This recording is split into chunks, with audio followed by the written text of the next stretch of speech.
Hey everyone, I wanted to come on today and make a video about the phenomenon of people seeing 11:11 um, and what is exactly happening. Is God speaking to us? So I have my own personal story with 11:11. It started back in 2015. I had just had my first child and I was going through school and um,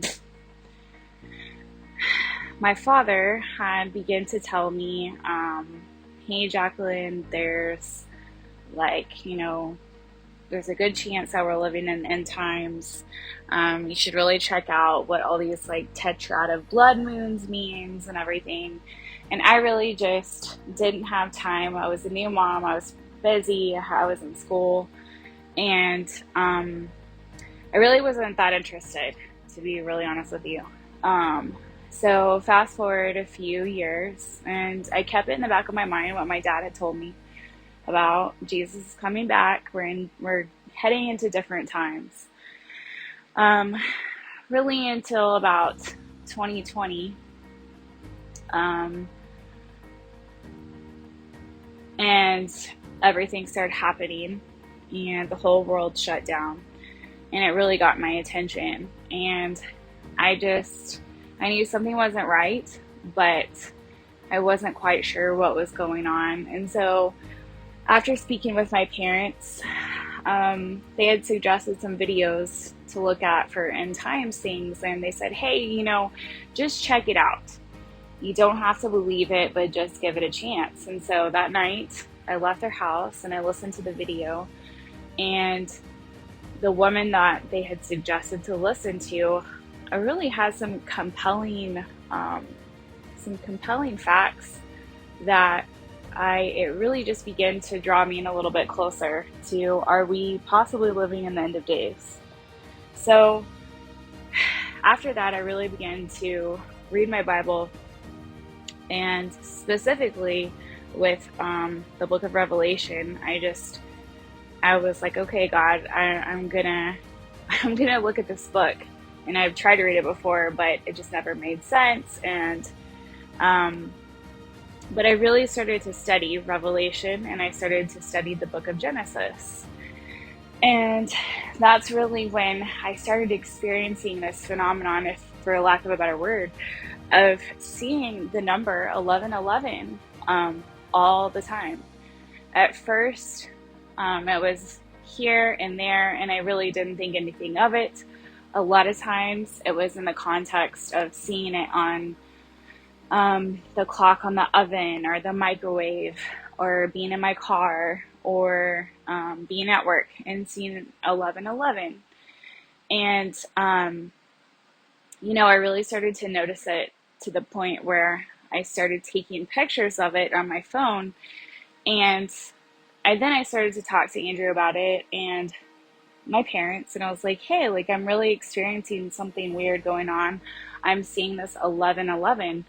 You have any idea what this means? I know it sounds crazy, and they really weren't able to help me. So I kind of just brushed it off, and I went about my life, and I continued to read, and I continued to search out things about prophecy, and really try to just increase my knowledge of the Bible and really try to get closer to God. So that's when it really started to get crazy for me. And I've taken some pictures to show you guys just how insane really I was experiencing this number 11:11. I had actually stopped at a gas station and filled up my tank, and I didn't need a whole lot of gas, but I wanted to just make sure that I had enough to get where I was going.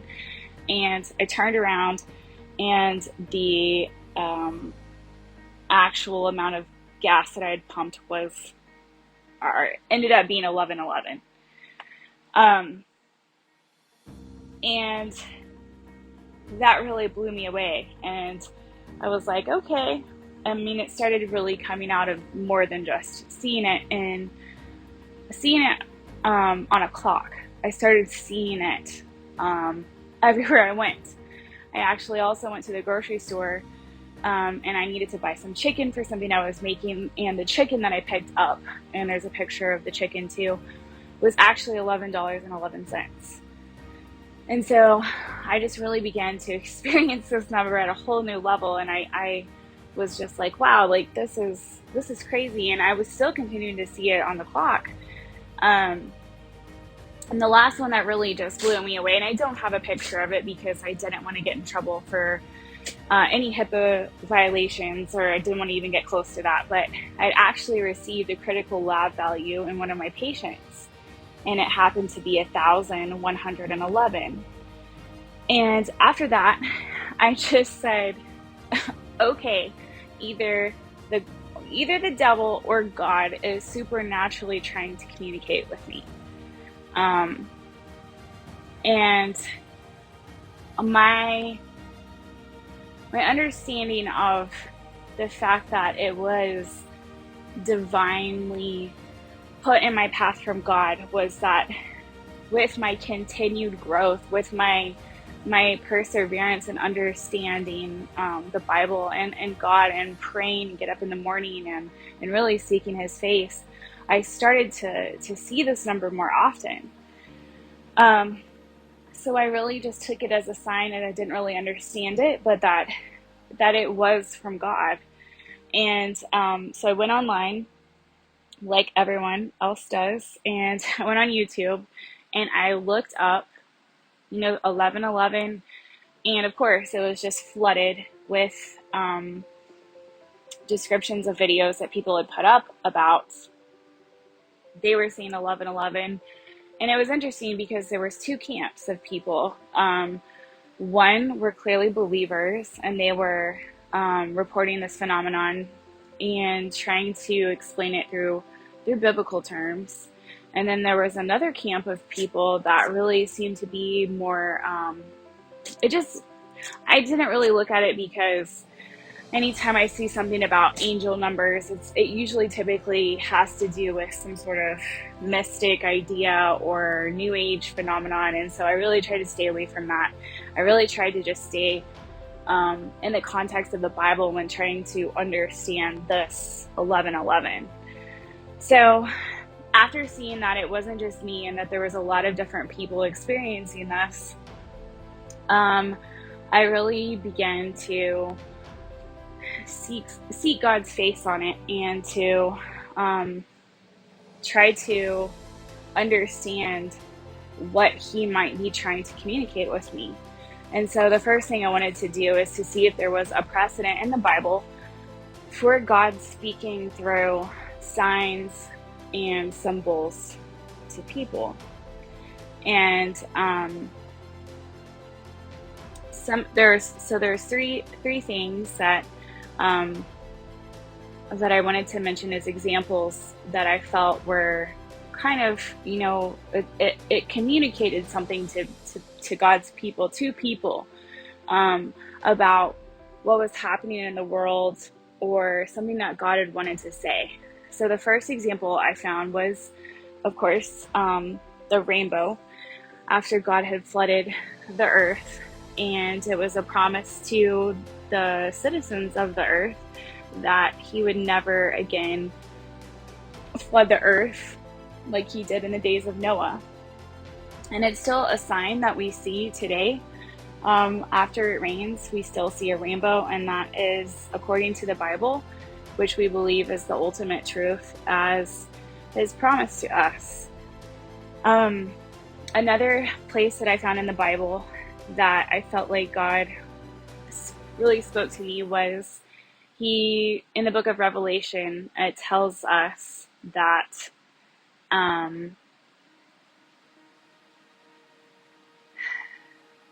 it may be Matthew, sorry guys. Anyway, he's describing the end times, and as we're approaching the end times, what we should be looking for. And he tells us that the signs are earthquakes in diverse places, famines, wars, and rumors of wars. And he really indicates to us in the scriptures that it is a sign. It is a sign that the earth is travailing and we're approaching end times, and to really be watchful for that. Another example that I thought was interesting was the plagues that he used with Moses, the locust, and that was one of the plagues that he used in Egypt. And I think what's interesting is that while he used the locust in that story with Moses and the Egyptians, we still see present day swarms of locusts that are attacking like East Africa in 2020, the locust plague there. And it's devastating. Another interesting plague that I think was, very notable was the water turning into blood in the same story of Moses. And today we still see water turning red, which always gives kind of like an eerie undertone to it. Looming judgment is really what I sense.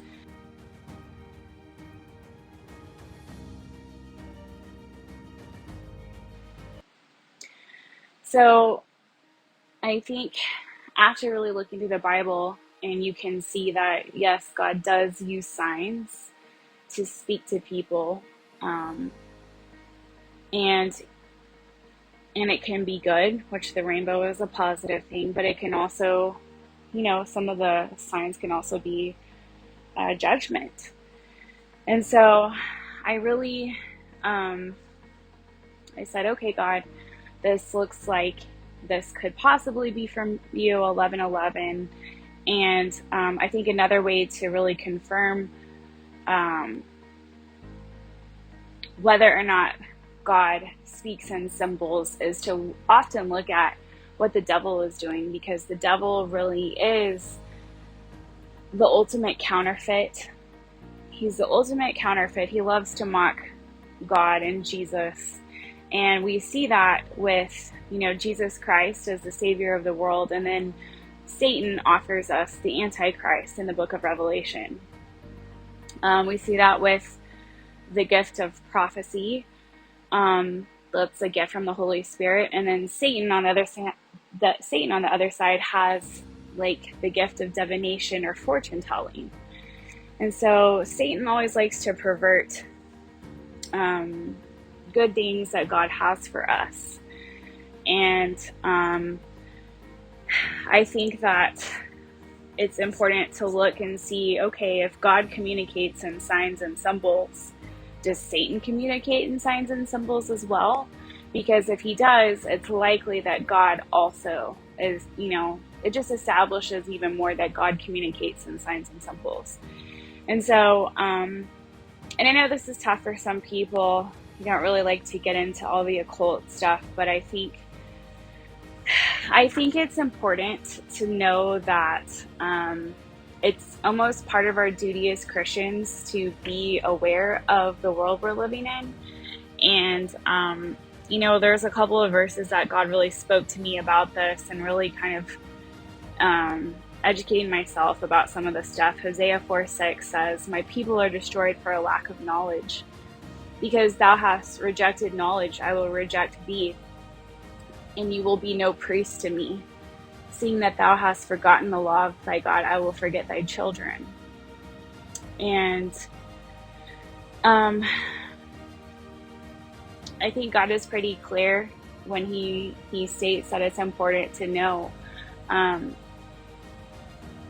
to have discernment, to educate yourself.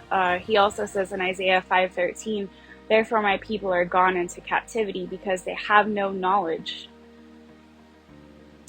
He also tells us in Matthew 10:16, "Be wise as serpents and innocent as doves."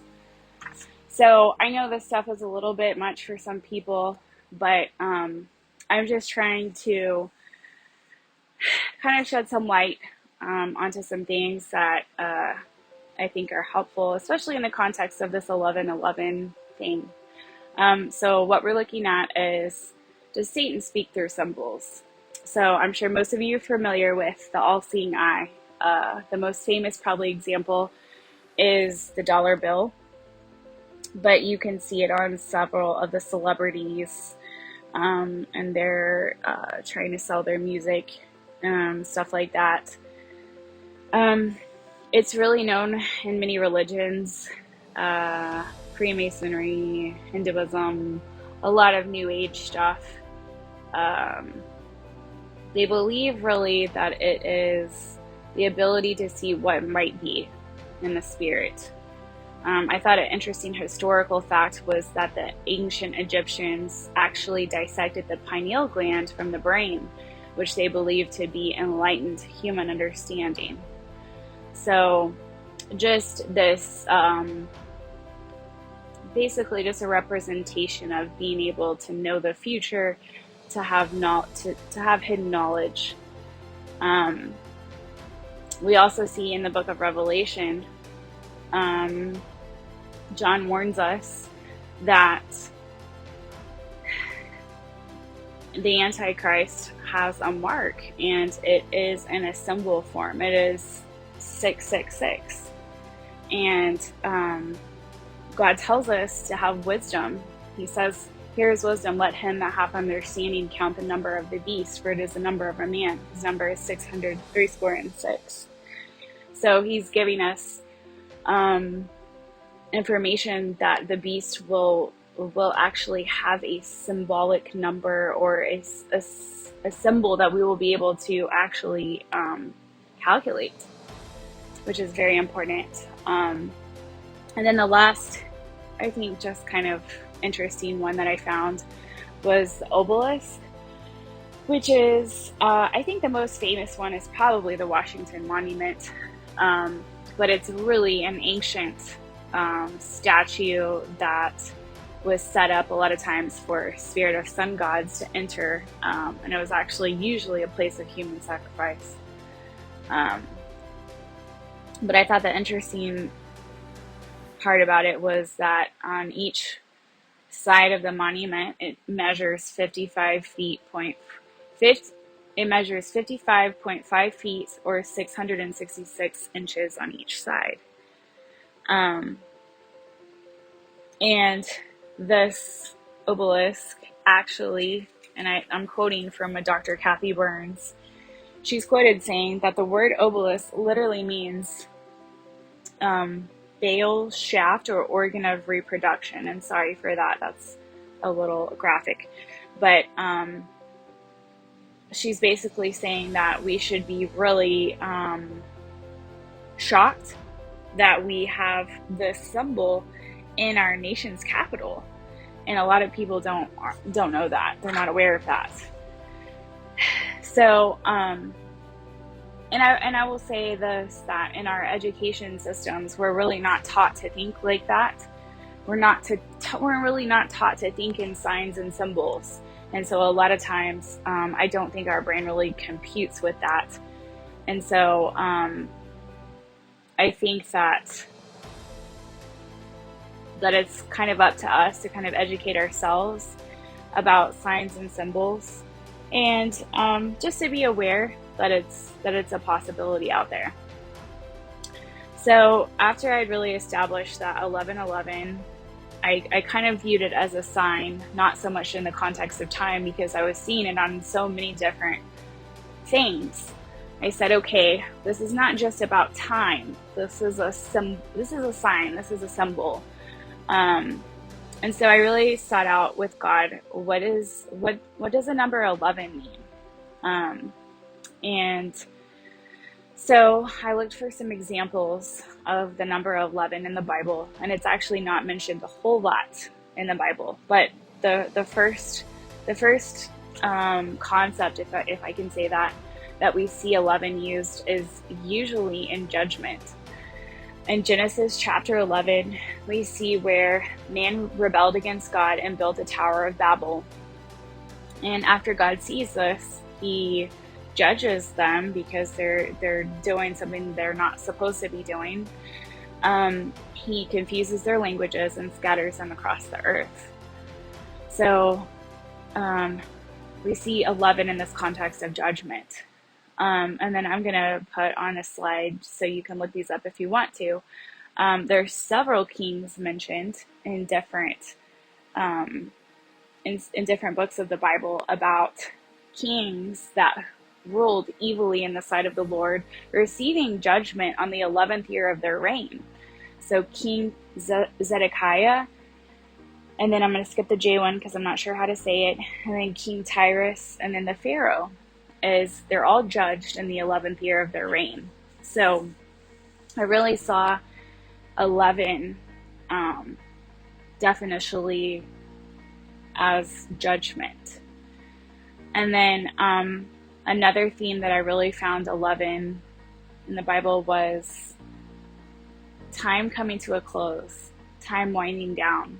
So in the parable of the 10 virgins in Matthew 25, we see 5 wise and 5 foolish virgins.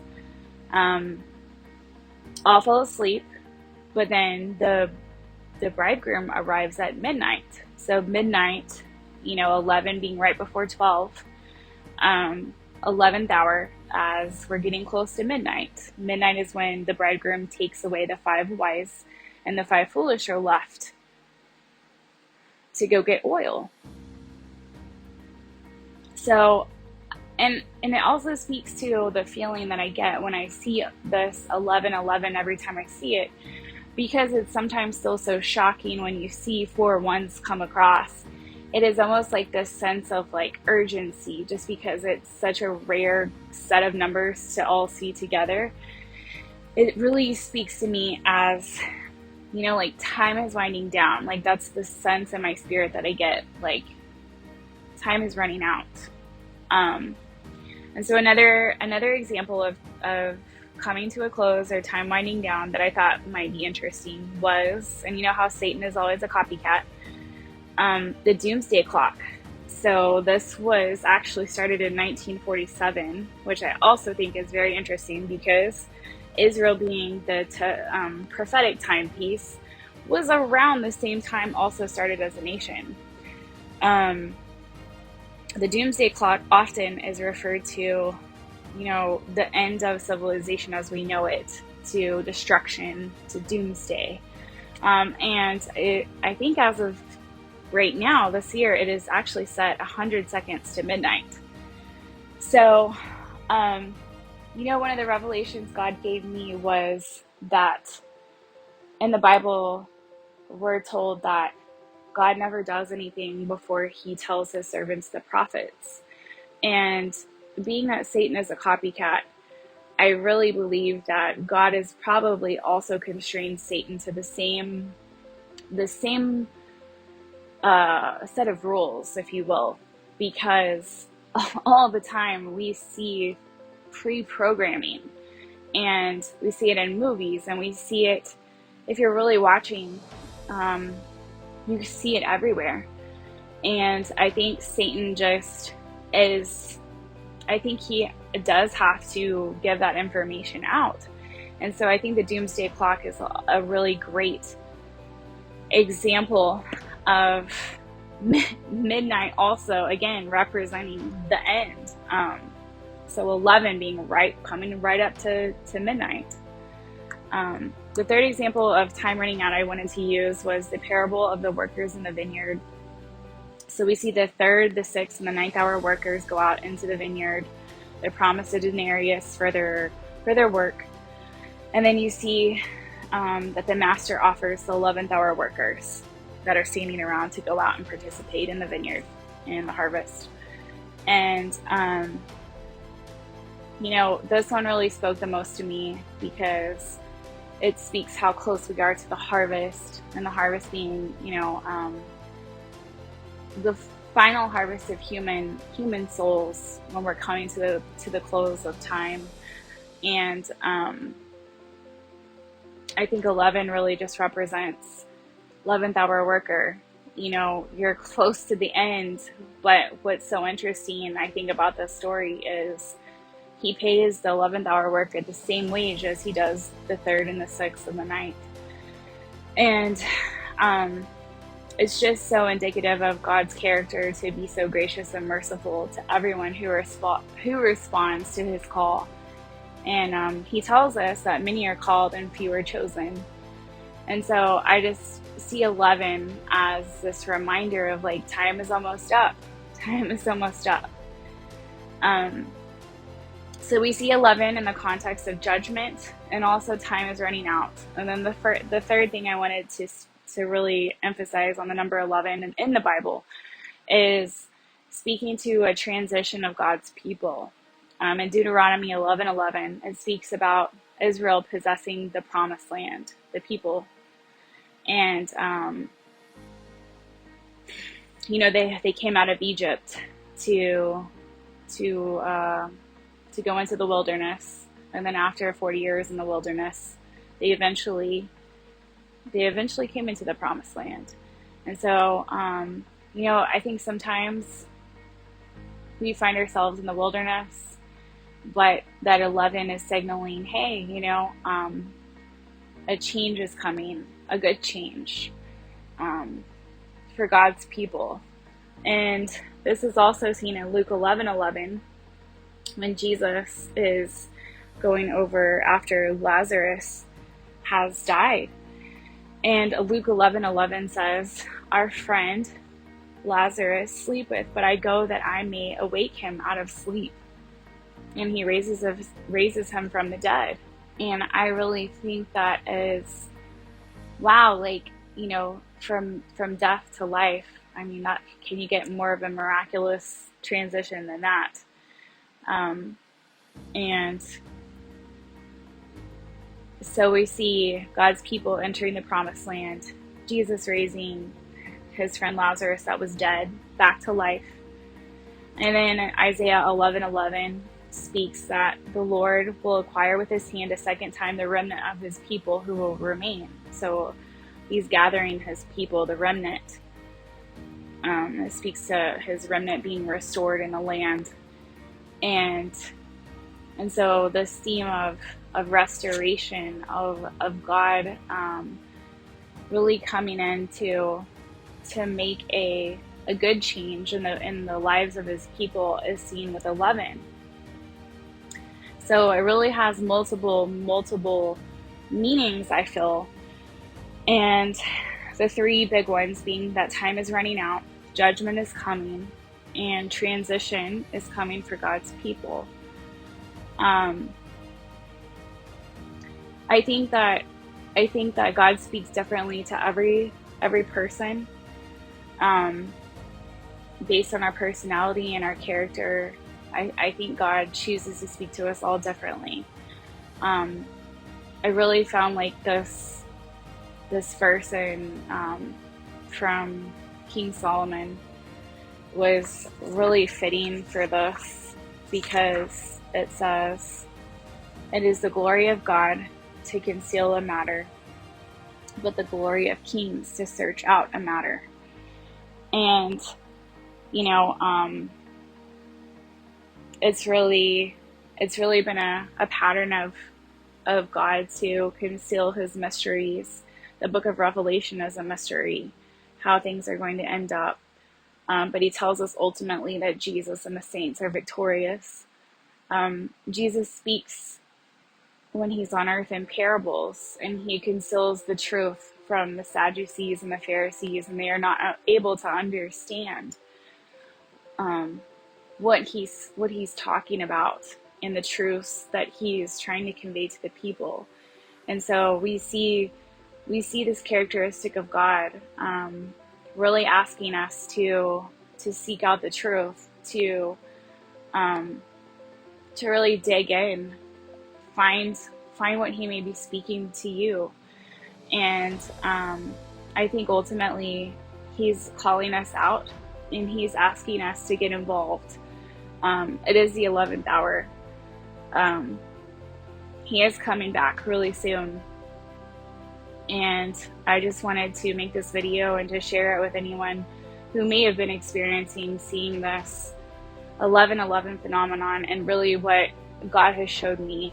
And I'm just grateful that we serve such a glorious and powerful God that just loves us all so much.